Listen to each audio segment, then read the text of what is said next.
You know that little flicker of panic when you can't find your keys? Or maybe you blank on a really common word. We often just sort of laugh it off, right? Oh, I must be getting older. Normal aging.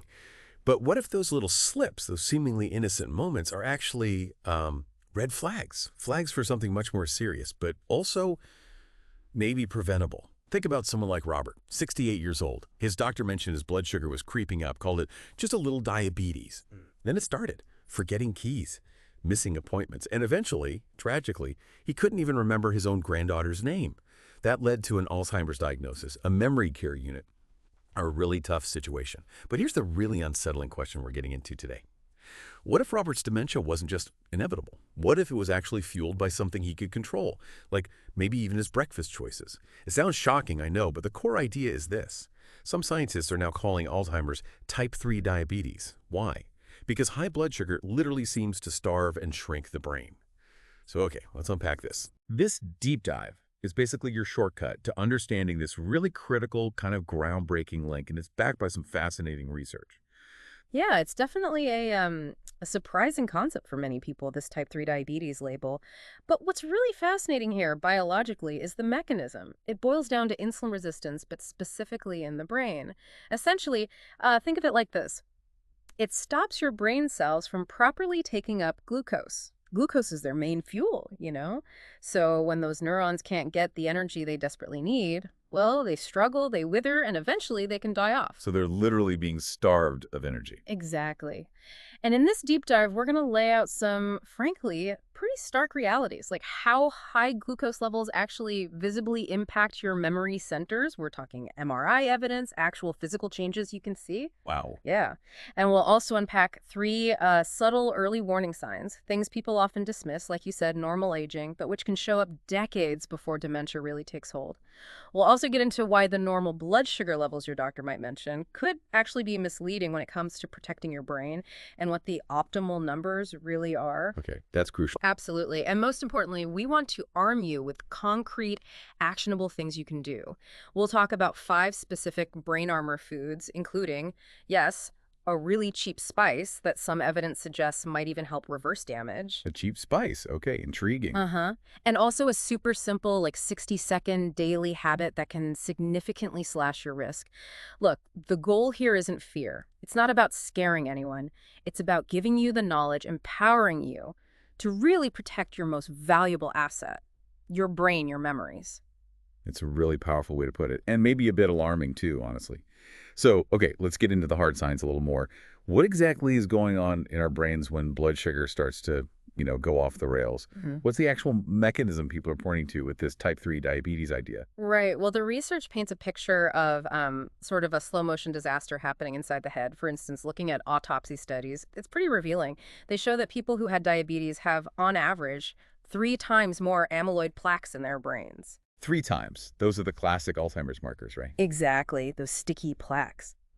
And get this, a study from, I think it was 2023, in the Journal of Clinical Medicine found something really shocking. Even people just with prediabetes, meaning their A1C, that's your average blood sugar over a few months, right? Even if it was just between 5.7% and 6.4%, they had a 54% higher risk of dementia. Like 54%? Just from prediabetes, not even full diabetes. 54% higher risk, yeah. Yeah. It's staggering. So it's not just about full-blown diabetes. Even that earlier stage, prediabetes, is a major red flag for your cognitive health down the line. Wow, that really makes you stop and think, what's physically happening then inside the brain to cause that kind of risk? And that's the thing. We can actually see the physical impact. MRI studies show it quite clearly. The hippocampus, that crucial part of your brain for forming and retrieving memories. In diabetics, it tends to shrink by about 2 to 4% each year. 2 to 4% a year. That sounds like a lot. It is. Compare that to healthy seniors, where the shrinkage is more like 0.5% per year. So it's significantly accelerated. And to put that in sort of real-world terms, the Framingham Heart Study, a really long-running, famous study, found that drinking just 1 sugary soda daily. Uh-oh. Yeah. It can reduce the volume of your hippocampus by an amount equivalent to about 1.5 years of normal brain aging. Just from 1 soda a day. Just 1 a day. So we're not talking about some vague theoretical risk here. It's a measurable loss of brain tissue in really critical memory areas. It has a direct impact. That's genuinely startling. And it absolutely makes me think about those little memory slips we all have sometimes. Yeah. I've definitely had those moments where a word is right there on the tip of my tongue, Oh, yeah, me too. and I just brush it off. But the source material we looked at highlights 3 specific early signs, calls them red flags of glucose-damaged neurons. Can you tell us more about those? What should we be looking out for beyond the tip-to-tongue thing? Absolutely. So, besides those frustrating moments trying to recall common words, the sources point to 2 other key things. One is getting lost or disoriented in familiar places. Suddenly not quite sure how to get home from the grocery store you've been to 100 times. Okay. And the other is losing track of conversations, finding yourself maybe zoning out more often or having trouble following the thread of what people are saying. The point is, these aren't necessarily just oops, normal aging moments. They could be signals that your brain is actually struggling, possibly because of issues with glucose regulation. Okay, so if these subtle signs are potential red flags, and the physical brain changes are actually measurable, then why? Why do so many doctors, and frankly so many of us, seem to miss this connection? Is there just a disconnect in what we think of as normal? That's precisely it. You've hit the nail on the head. The source material really digs into what it calls the normal blood sugar lie. Yeah. Think about standard lab tests. Most of them only flag diabetes if you're fasting glucose. Your blood sugar after not eating overnight goes above 126 mg/dL. Right, I think I've heard that number. Yeah.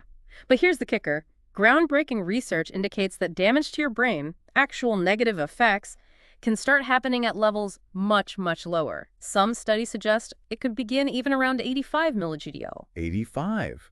But normal range goes way higher than that, doesn't it? Exactly. For optimal brain health, the suggestion is that your fasting glucose should ideally be somewhere between 70 and 85 mg/dL. And your A1C, that longer-term measure, ideally under 5.3%, which is, quite a bit lower than that standard 5.7% cutoff where most people are told, oh, you're fine, maybe just watch it. Wow, okay, 70 to 85 fasting, under 5.3 A1C.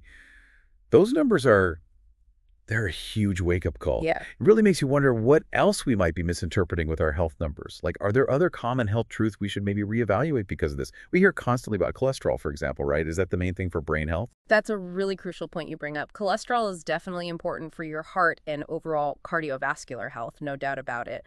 But the research we're seeing suggests we might be putting too much emphasis on it as the primary predictor for brain health, specifically dementia risk. There was a big study in neurology in 2022, for instance. It found that high blood sugar is actually 3 times more predictive of dementia than high LDL cholesterol, the bad cholesterol. 3 times more predictive. 3 times. So yeah, it really seems like our focus might need a significant shift when we're talking about protecting our cognitive function long term. Maybe blood sugar deserves more of the spotlight. That's just a profound shift in perspective. Okay, so if these numbers are so critical, maybe more critical than we thought, and perhaps we've been focusing too much on, say, cholesterol for brain health, what does the research specifically recommend? What are the most impactful first steps? Where do we even begin with, like a brain rescue plan? Well, the good news is the sources provide a pretty clear and actually quite doable roadmap. And it starts with something incredibly simple, something you can do first thing in the morning. It's called the 60-second neuron reset. A 60-second neuron reset. Yeah. Okay, that sounds almost too simple. What does that actually involve? How can a habit that quick really make a difference? It's surprisingly powerful for how simple it is. Basically, right when you wake up, before coffee or anything else, you drink about 12 ounces of water mixed with 1 tablespoon of apple cider vinegar. Water and apple cider vinegar. That's it. That's it. And the reason it works, there are studies, like one in Diabetes Care back in 2021, showing that this simple drink can lower those morning blood sugar spikes, which many people have, by a really remarkable 34%. 34%. Just from that. Yeah, so think about it. That's a powerful, almost immediate intervention for your brain health every single day, right off the bat. Okay, that's definitely an amazing start for just 60 seconds. Super easy. What comes next? After that morning reset, what else does the research point to? Nutrition, I assume. Absolutely. Yep. Beyond that morning reset, the next big step is about strategically adding 5 specific brain armor foods into your regular diet. Brain armor foods. I like that. What are they? Okay, so number 1, walnuts. They've got neuroprotective stuff like melatonin. Then there's cinnamon, that's the cheap spice we hinted at earlier. Ah, cinnamon. Yeah, research suggests it can actually boost insulin sensitivity right there in brain tissue. Then, egg yolks people used to worry about the cholesterol, but they're packed with choline, which your brain literally uses to help rebuild neuron membranes. Interesting. Okay, what else? Blueberries, rich in these things called flavonoids that increase BDNF, sometimes called brain fertilizer because it helps neurons grow. And finally, extra virgin olive oil. Good quality olive oil actually has compounds that help break down those problematic amyloid plaques we talked about earlier. Wow, okay. Walnuts, cinnamon, egg yolks, blueberries, olive oil. Those are all pretty accessible, right? It's not like you need rare exotic ingredients. Not at all. It's really about making smart, consistent choices with everyday foods. And it's not just about what you eat or drink, is it? I think the sources also mentioned something about a cognitive workout. That sounds different. Exactly. That's the final piece of this sort of rescue plan. It's a daily cognitive workout that involves just about 5 minutes of something called dual tasking. Dual tasking, like multitasking. Kind of, yeah, but maybe a bit more intentional. Think about doing two things at once that require separate mental focus, like walking while counting backward by threes, or maybe listening to a podcast, like this one, while folding laundry. Okay, so activities that challenge your brain to juggle two things. Precisely. And this simple habit, doing it for just a few minutes a day, is actually shown to help grow new neurons in the hippocampus. You're essentially building up more of that vital memory hub we discussed. It's about challenging your brain in novel ways. So walking while counting backwards. Maybe I'll try that later. Okay, wrapping this up then. As we've explored today, the really powerful message from all this research seems to be that dementia, for many people, isn't just some unavoidable fate, right? It seems profoundly influenced by our day-to-day choices, especially around how we manage our blood sugar. That's the key takeaway. Yeah. And we've talked about some really potent tools. That super simple 60-second neuron reset with water and apple cider vinegar first thing in the morning. Those 5 brain armor foods, walnuts, blueberries, eggs, olive oil, and that amazing cinnamon. And even that simple but effective cognitive workout of dual tasking for just 5 minutes. Simple steps, big potential impact. Exactly. And you don't have to do everything all at once, which I think is really important. That's the beauty here. So our encouragement to you listening is this. This week, maybe just pick one brain-saving strategy to try. Just one. Maybe it's swapping that sugary cereal for some eggs in the morning, or adding a dash of cinnamon to your coffee. Or maybe it's taking that concrete step of actually getting your fasting glucose tested so you know your numbers. Let's work on protecting our memories together. Yeah, and if we just zoom out for a second, connect this to the bigger picture. It's truly remarkable, isn't it? How seemingly small, everyday choices like what you grab for breakfast or that quick 60-second habit can have such profound long-term consequences for our most precious organ, the brain. It really does raise an important question, I think, for you to ponder even after this deep dive is over. In this world where we're swimming in information, if foundational insights like what the truly optimal blood sugar levels are for keeping our brains healthy, if those are often overlooked or downplayed by conventional guidelines, well, what other seemingly normal health assumptions might we need to critically re-examine for our own long-term well-being? It's definitely something worth thinking about. We really invite you to keep exploring these questions, keep learning, and start applying this knowledge to safeguard your brain health and your memories.